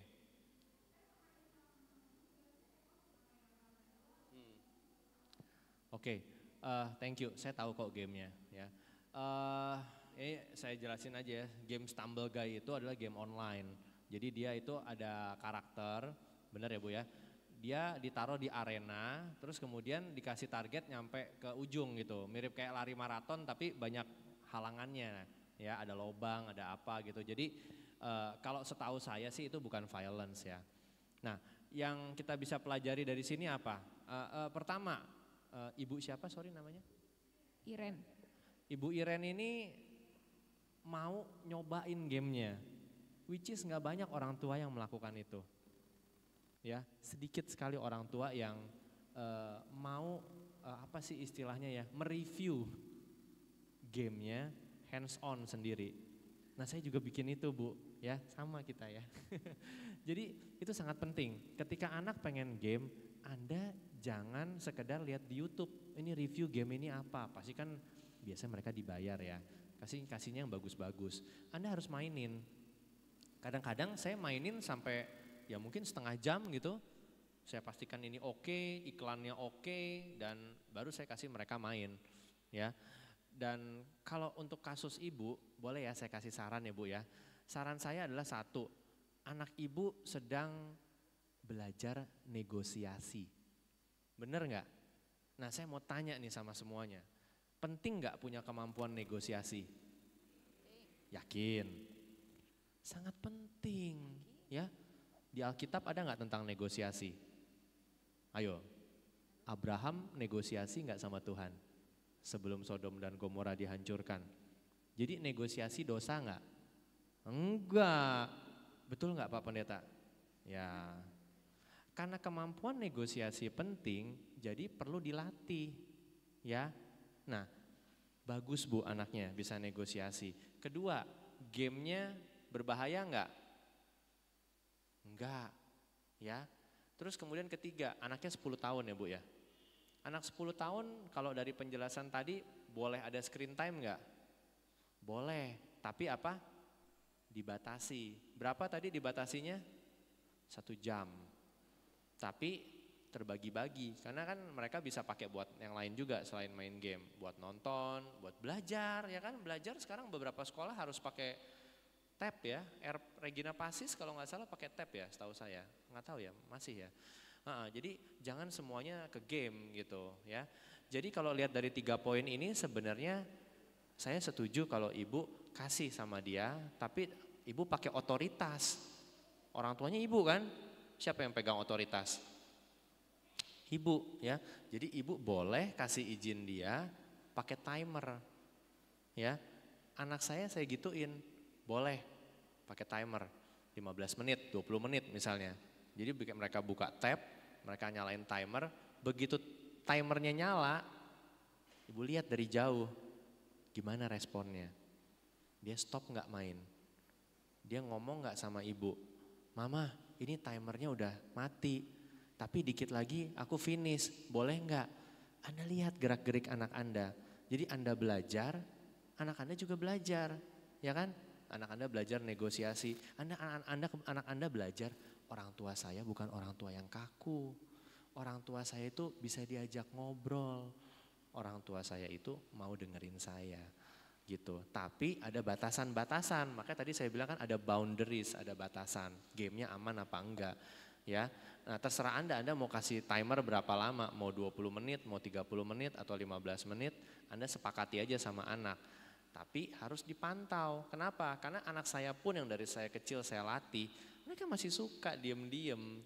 Alarmnya udah bunyi, tapi mereka nggak bilang. Yang satu lapor, ya kan? Ya kan? Ya tinggal saya panggil aja dua-duanya. Nah ini di seninya nih, jadi orang tua nih. Anda mau apain kalau anak Anda kayak begitu? Bikin kesepakatan dulu sama anak Anda. Contoh ya, Anda melanggar lampu lalu lintas, Anda kena tilang bayar denda. Sebelum Anda melakukan itu, ada aturannya enggak? Mau enggak Anda? Enggak ada aturan, tiba-tiba Anda didenda. Anak Anda juga enggak mau loh. Jadi jangan sering-sering kasih hukuman on the spot ya, Bapak Ibu ya. Saya enggak bilang enggak boleh, boleh, tapi jangan sering-sering. Anak Anda nanti akan menganggap Anda diktator soalnya.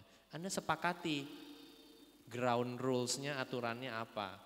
Dek, kalau kamu melanggar, ya kamu skip nggak main 2 hari misalnya. Ya kan, terserah ibu ya, harus ada kesepakatan. Apalagi yang tadi ditanya ya, itu aja kayaknya ya. Ya kalau menurut saya oke sih ibu ya, gamenya pun oke kalau menurut saya. Ada lagi Kak Iren? Oke. Ya, Bu Ordelina silahkan.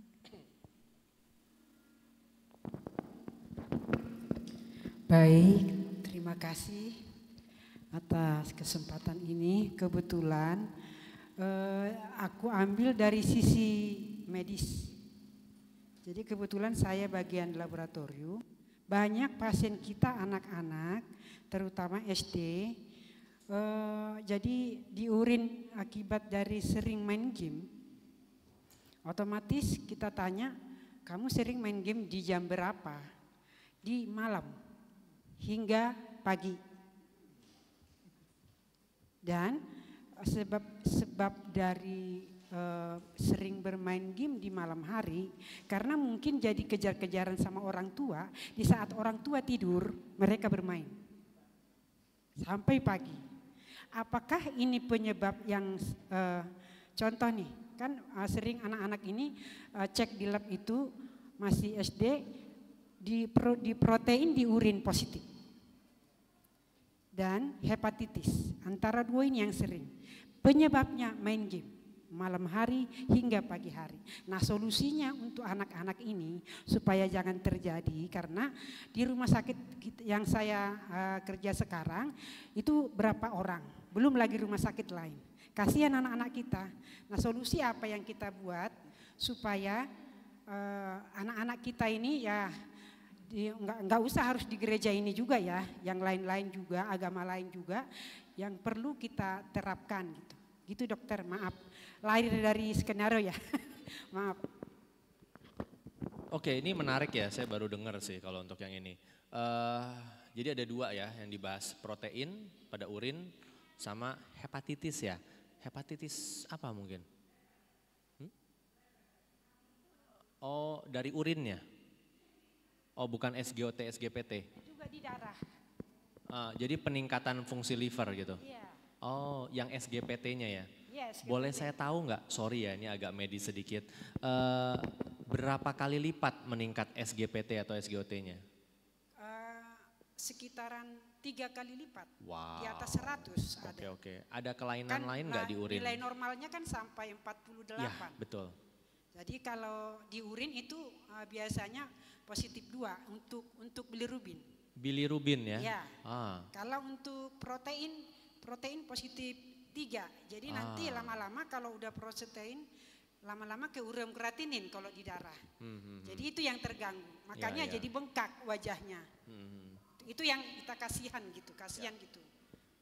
Oke, nah ini sedikit informasi aja buat yang lain. Di urin itu harusnya nggak ada protein. Kalau di urin ada protein, ada fungsi ginjal yang filternya yang tadinya kecil jadi membesar filternya. Karena protein itu ukurannya besar, harusnya nggak lewat di ginjal. Kalau proteinnya keluar terus kan lama-lama kehabisan protein kita, ya kan? Nah, kalau mau tahu ini apakah karena gadget atau bukan, ini kan medis ya, kita nggak bisa ngomong kalau nggak ada bukti, nggak ada penelitian, ya baiknya diajukan untuk penelitian. Korelasinya apa?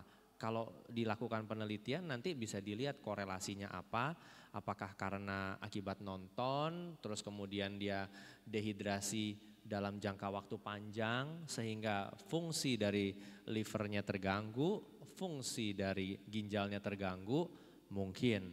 Tapi kalau misalnya langsung, mungkin dari radiasi atau dari dampak langsungnya, saya belum bisa jawab apakah bisa atau tidak. Tapi kemungkinan karena ada perubahan pola hidup yang cukup ekstrim, jam tidurnya kan pasti sangat sedikit. Kalian tahu nggak tubuh kita ini butuh tidur itu sebenarnya adalah 8 jam. Minimum sekali itu 6 jam dengan catatan tidurnya berkualitas ya. Nah kalau restnya nggak cukup, tidurnya nggak cukup, pasti ada gangguan di tubuh manusia. Entah itu di otak, di organ, dan kalau jangka waktu panjang, ya nggak menutup kemungkinan livernya jadi terganggu, ginjalnya jadi terganggu, dan kemudian hasil labnya kelihatan terganggu ya. Memang betul yang ibu ini katakan kalau SGOT, SGPT meningkat masalah di liver, bilirubin itu juga di liver, kalau protein di ginjal. Tapi saya mohon maaf saya nggak bisa jawab penyebab pastinya apa. Tapi kalau dugaan mungkin pola hidup yang ekstrim ini sudah cukup lama, bukan baru 1-2 minggu, sudah cukup lama gitu. Makanya Anda pernah dengar Bill Gates nggak? Tahu nggak Bill Gates siapa? Kalian tahu Windows yang biasa di laptop? Nah itu yang punya Bapak Bill Gates. Bapak Bill Gates kaya kan ya, banyak duit ya. Kalian tahu nggak Bapak Bill Gates ini kasih handphone ke anaknya tuh usia berapa tahun? Anaknya ada beberapa setahu saya, dia paling cepat kasih anak itu 13 tahun, SMP berarti. Orang yang ngerti teknologi, banyak uang, dia aja menunda sampai usia 13 tahun. Padahal gilanya ya, dia jual ke orang-orang loh. Dia kan produknya bukan cuma Windows saja ya. Dia suruh orang beli, tapi dia nggak kasih buat anaknya. Ya, kenapa? Karena anak kalau dikasih sebelum usia 13 tahun, mereka punya self control, pengendalian dirinya minus, bukan minimal lagi, minus. Ya, jadi saya sangat-sangat tidak menyarankan untuk kasih handphone sebelum SMP. SMP pun kalau mereka nggak bisa dipercaya, Anda kasih handphonenya. Sekarang kan ada yang namanya bukan cuma smartphone, ada handphone bodoh. Coba cari deh, dumb phone. Yes, dumb phone itu cuma bisa, kayak kita muda zaman dulu, cuma bisa foto cekrek jelek, telepon, SMS, WA, memori kecil, dikit-dikit mesti hapus, tapi bisa nelpon pakai SIM card juga. Kalau komunikasi, saya rasa dumb phone bisa jadi solusi untuk anak yang belum bisa kendaliin diri, gitu. Makasih Bu pertanyaannya. Terima kasih Bu Ordel pertanyaannya. Selanjutnya ada yang mau bertanya? Oke Kak, ya dipersilahkan. Oh.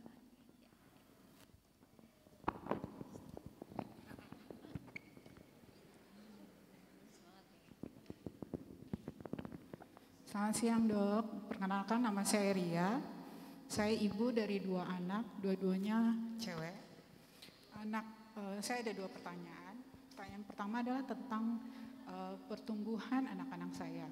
Yang pertama umur 13 tahun, tinggi badannya 153, berat badannya 35. Anak kedua tinggi badannya 150, berat badannya 29. Kalau saya dan suami seumuran itu memang kita kecil dan kurus. Dari keturunan ya, kalau bicara dari keturunan. Tapi kalau bicara dari pola makan, saya dan suami itu semi vegetarian. Jadi kita hanya makan sayur-sayuran, ikan yang bersisik, telur, daging pun hanya tertentu.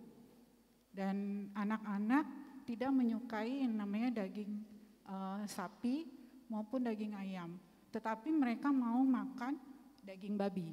Karena menurut mereka teksturnya lebih lembut dan lebih enak. Gitu Dok. Itu apakah pertumbuhan mereka sesuai gitu dok dengan usia, tinggi badan dan berat badan.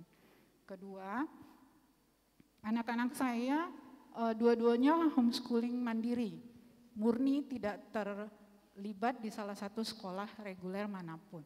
Jadi saya dan suami yang menjadi tutor mereka di rumah. Tetapi ada juga materi-materi yang secara online. Jadi dalam sehari itu bisa 3-4 kali mereka online kayak gitu. Dan saya sebagai orang tua kasih mereka tantangan. Kamu boleh buka YouTube, tetapi cari untuk kreativitas seperti mewarnai, melukis kayak gitu ya, atau bikin keterampilan-keterampilan lain. Kedua, saya tantang mereka untuk belajar bahasa asing. Saat ini mereka belajar bahasa Inggris dan Korea. Dan itu otodidak dari YouTube. Walaupun kita sebagai orang tua ada pakai sekali-kali gitu. Tapi kadang-kadang itu saya sama suami selalu review apa yang mereka pelajari waktu kita mau tidur. Di luar pengetahuan mereka. Nah itu. Kedua soal game. Kadang-kadang saya cek gamenya mereka apa kayak gitu ya. Belakangan ini suka Roblox ya. Suka Roblox. Jadi ada memang beberapa game yang mengajarkan seperti yang dokter bilang tadi, kekerasan, terus kayak jegal-jegal orang kayak gitu ya. Nah di Roblox juga ternyata setelah saya selidiki ada materi yang nggak bagus buat anak-anak kayak gitu. Dan saya selalu ingatkan mereka untuk kamu naik ke level yang ini jangan diambil, kamu pindah ke level yang lain gitu. Terus soal lagu juga namanya mereka lagi gandrung sama yang namanya Korea Selatan dan banyak lagu-lagu yang mereka sukai. Dan dari situ saya ajak diskusi sih. Oke, ini artinya apa? Cocok nggak sama kita orang Kristen? Karena kita juga cari tahu background si penyanyi itu agamanya apa, terus pendidikannya apa, kenapa lagu ini tercipta. Itu yang saya ajarkan ke anak-anak. Dan ada beberapa lagu, mau lagu Inggris, mau lagu Korea, yang kita larang, nggak boleh lagi, karena artinya sudah menyimpang. Begitu dok. Jadi kalau screen time-nya anak saya lebih banyak kayaknya ya dari anak-anak yang lain. Tapi kadang-kadang saya ajarkan mereka untuk habis online keluar lihat yang hijau-hijau supaya matanya nggak capek, atau pas istirahat baca buku gitu. Apakah itu sudah cukup atau ada yang lain dok? Terima kasih.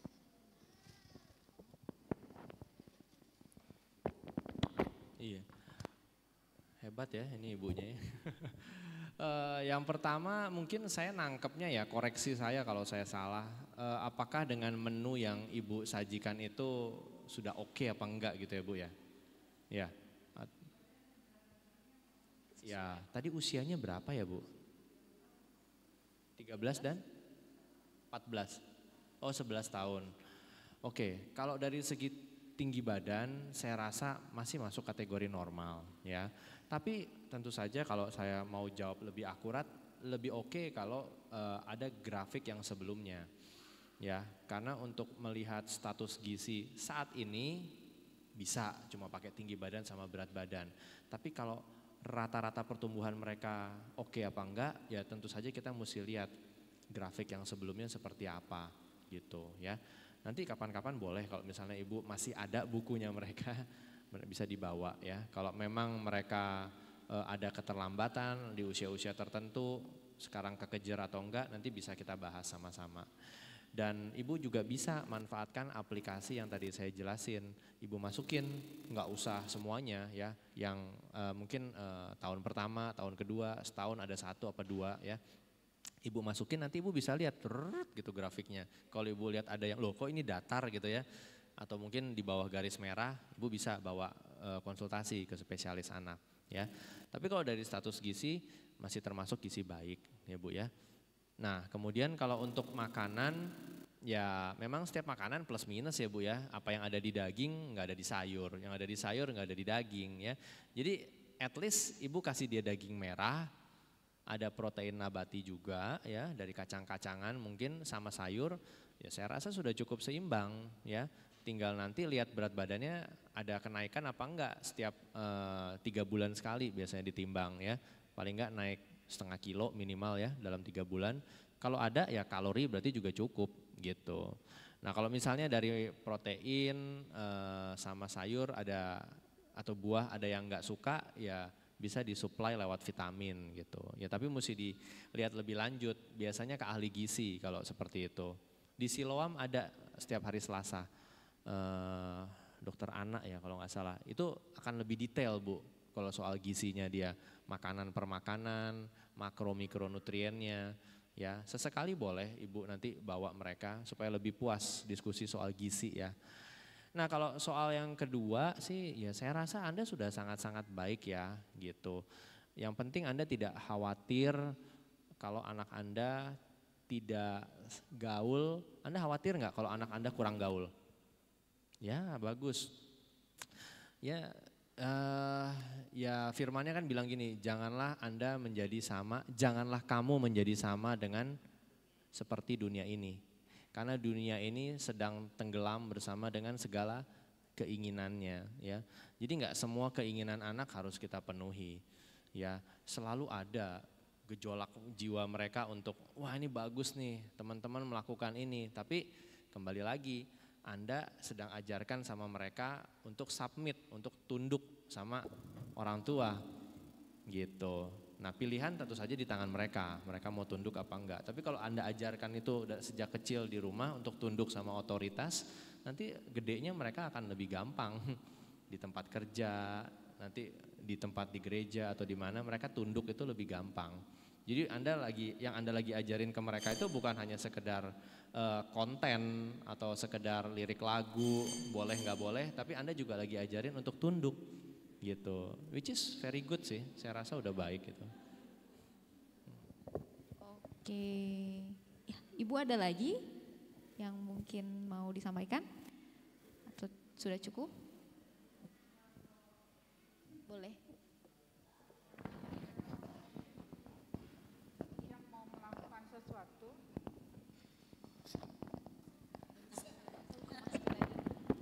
Buka masker boleh.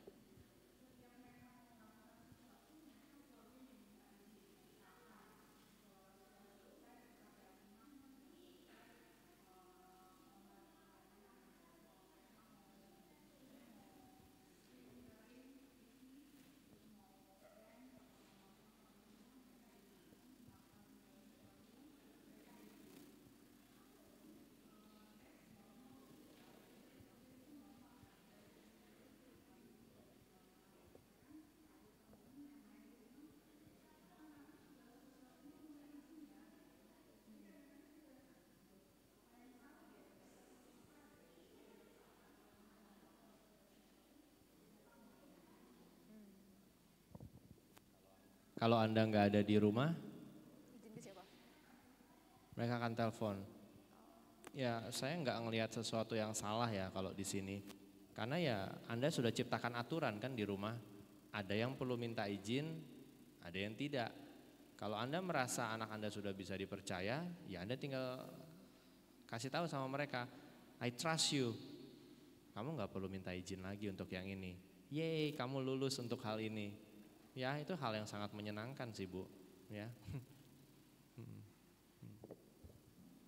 Oke, luar biasa. Ya, ada lagi mungkin terkait waktu satu penanya lagi.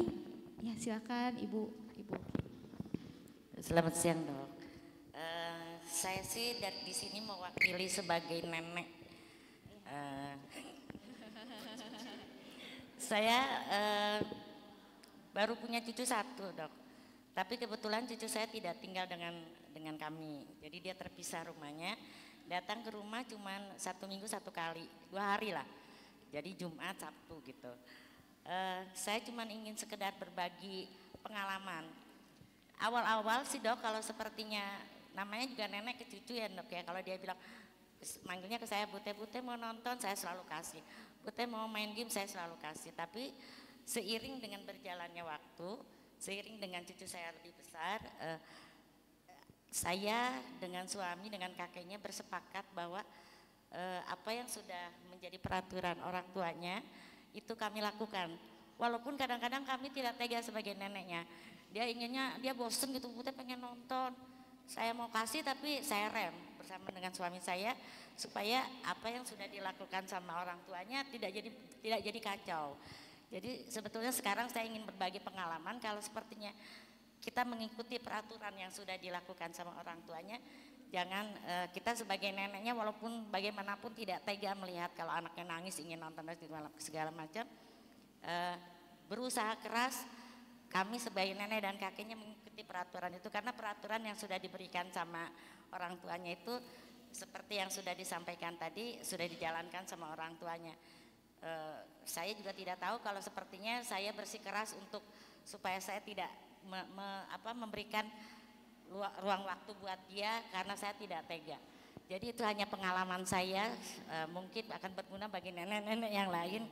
Kalau sebagai nenek itu sebetulnya kita tidak punya hak untuk membuat peraturan sendiri. Jadi sebagai nenek kita harus mengikuti peraturan sebagai orang tua yang sudah berikan kepada anaknya. Mungkin itu Dok, terima kasih. Kolaborasi ya Bu sama anak ibu juga gitu ya? Betul, kolaborasi sama kakeknya. Kadang-kadang kan yang jadi berantem nenek sama kakeknya.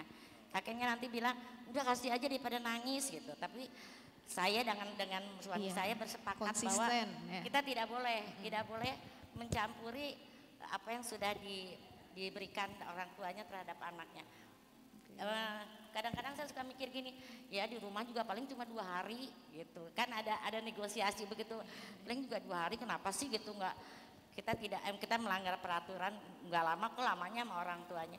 Tapi saat ini kami melakukan itu bahwa kami tidak melanggar apa yang sudah ditetapkan sama orang tua. Terima kasih Dokter. Oke, terima kasih. Ini Ibu nenek Oki. langka loh, ini langka nih yang kayak begini nih ya. Good. Terakhir, ini benar-benar terakhir. Anda mesti sadar ya, kalau anak-anak kecil bahkan sebelum 2 tahun ya, mereka itu memperhatikan loh. Dan mereka itu adalah kalau boleh saya bilang manipulator. Sangat-sangat amat manipulatif. Dan mereka bisa tahu yang mana yang titik-titik lemah. Ya. Bukan cuma anak perempuan, anak laki-laki juga sama. Makanya tadi saya tekankan harus diinformasikan ke semua orang di rumah dan sepakat. Kalau enggak, nanti Anda cuma jadi polisi jahat di rumah. Karena ada polisi baik yang kasih. Ya, jangan ya, semua Anda jadi polisi baik ya. Jangan sampai ada polisi jahat sama polisi baik. Nah, kalau ibu tidak bikin seperti itu, Anda jadi polisi baik, mama papanya di rumah jadi polisi jahat. Jadi dia punya image yang salah terhadap orang tuanya.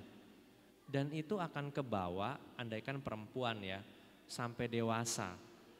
Jadi dia belajar bahwa merengek adalah cara untuk mendapatkan apa yang saya mau. Tapi bayangkan kalau dia sampai jadi istri kayak begitu, alangkah malangnya suaminya. Ya kan, dia pengen gak dikasih, bukannya kayak anak ibu tunduk, tapi dia ya macam-macam lah gayanya ya. Tapi kalau Anda tidak, artinya tidak, dia akan belajar bahwa merengek it doesn't work. Merengek itu bukan, ya nggak guna, jadi ngapain saya merengek. Dan itu dia pegang sampai besar. Dia jadi anak yang bekerja untuk dapat apa yang dia mau, bukan merengek ya. Oke, good job, thank you, mantap. Oke, terima kasih Dokter Valen. Terima kasih para audiens, jemaat semuanya yang udah menyampaikan pertanyaan yang luar biasa. Oke, mungkin sedikit saya nyimpulin aja, sebenarnya banyak banget yang ilmu yang luar biasa buat saya juga. Saya kan belum berkeluarga Dok gitu. Yang jelas sih ternyata tidak mudah ya Dok menjadi orang tua itu. ya nggak mudah jadi orang tua. Tapi yang saya dapat di sini ya kita sebagai orang tua atau mungkin sebagai kakak, adik atau tante atau nenek kakek ya harus memberikan contoh yang baik untuk anak-anak juga. Ya yang baik dan yang benar kata dokter agar anak-anak yang menirukan juga hal baik. Saya jadi ingat waktu itu saya pernah lihat video ada ilustrasi. Ada gelas kosong, ada 1 telur, ada beras. Jadi gelas kosong ini anak. Kalau kita isi beras dulu, lalu kita isi telur, itu nggak bisa si gelas itu terisi dengan baik secara pas gitu dok. Tapi kalau kita isi dengan telur dulu, lalu kita isi dengan beras, itu takarannya bisa pas tuh dok. Di gelas itu maksudnya bisa pas gitu kan. Nah jadi gelas ini diibaratkan seorang anak, telur ini adalah dasar apa yang harus kita kasih ke anak. Dan beras-beras ini bukannya tidak berguna, tapi melengkapi gelas ini gitu. Jadi menurut saya telur-telur ini bisa diibaratkan seperti ajaran agama, karakter, nilai-nilai moral yang menjadi dasar di dalam gelas yang dimana anak itu.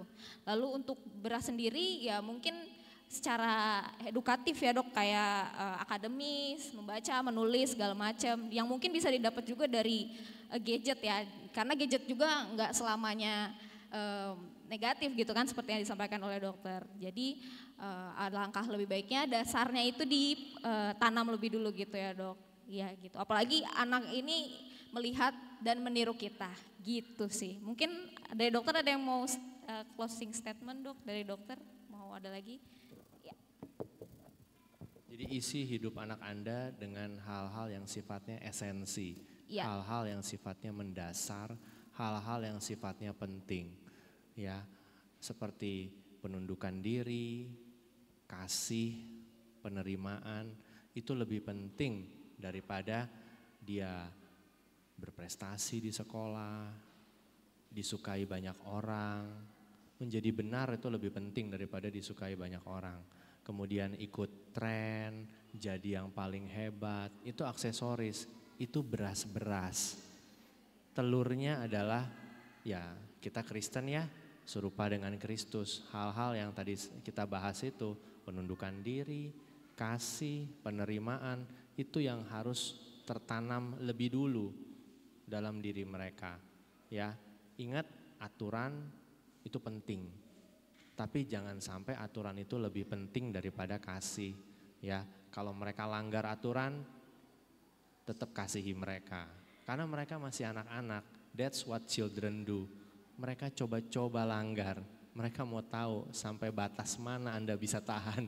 Ya, jangan lupa yang esensi harus diutamakan daripada yang aksesoris. Jadi hidup mereka bisa penuh seperti gelas yang tadi diceritakan itu. Saya rasa itu saja. Terima kasih, Tuhan Yesus memberkati. Terima kasih dokter.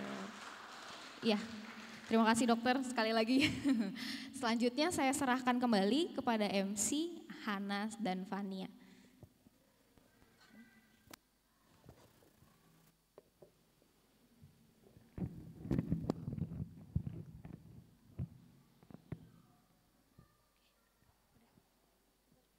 Wah gimana nih Kak Fani, seru banget ya kayaknya. Ya, seru banget ya materinya, dari nggak bosen gitu karena materinya jelas gitu. Jadi kita juga belajar ya Kak, walaupun kita memang bukan orang tua tapi kita juga bisa jadi kakak yang baik untuk ngingetin adik-adiknya juga gitu. Dan jadi ngingetin untuk diri kita sendiri juga ya Kak. Dan kita juga sebagai anak-anak belajar lebih aware ya dalam screening time gitu. Betul. Dan ini pasti berguna banget ya buat para orang tua gitu. Tapi berguna juga untuk kita nih calon orang tua yang mungkin nggak tahu ya jodohnya di mana, tapi agak masih lama ya kayaknya Kak. Betul. Tapi bisa berguna nih buat masa depan yang lebih baik gitu ya Kak ya. Iya. Selanjutnya kita ngapain nih Kak Fani? Kita mau mengucapkan terima kasih kepada Dr. Vansius atas materinya yang luar biasa. Kami juga mengucapkan terima kasih kepada moderator Kamita dan kepada Pak Pendeta Dedan, Pak Wid, dan Ibu Iren yang telah mendukung acara ini juga. Dan terakhir kami mengucapkan terima kasih kepada Komisi Pelayanan Anak dan juga Kesehatan dan Sosial yang sudah mengadakan acara seminar kita pada hari ini. Oke, kita tiba di akhir acara ya Bapak Ibu semua. Kita akan menutup acara ini dalam doa penutup yang akan dipimpin oleh Ibu Iren.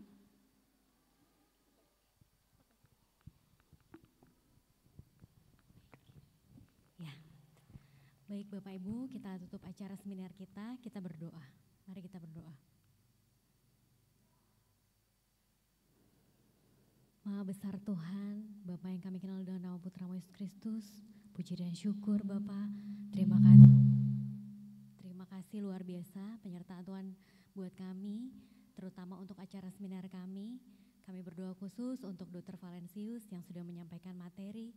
Kiranya Bapak memberkati pelayanan beliau baik di rumah sakit maupun di gereja.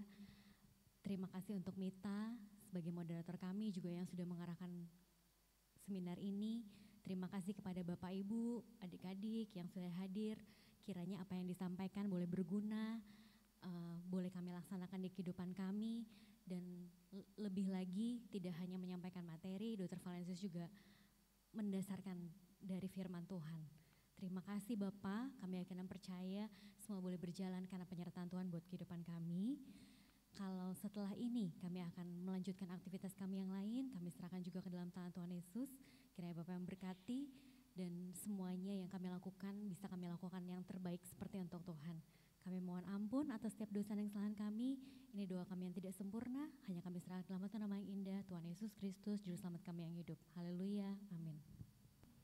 Terima kasih Ibu Penatua Irin atas doa penutupnya. Acara seminar kita hari ini sudah selesai. Kita tepuk tangan dulu deh. Tapi kayaknya nggak lengkap ya kalau kita nggak foto bareng nih. Jadi Bapak Ibu dan juga anak-anak boleh maju ke depan, kita bisa foto bareng. Yuk maju, yuk maju.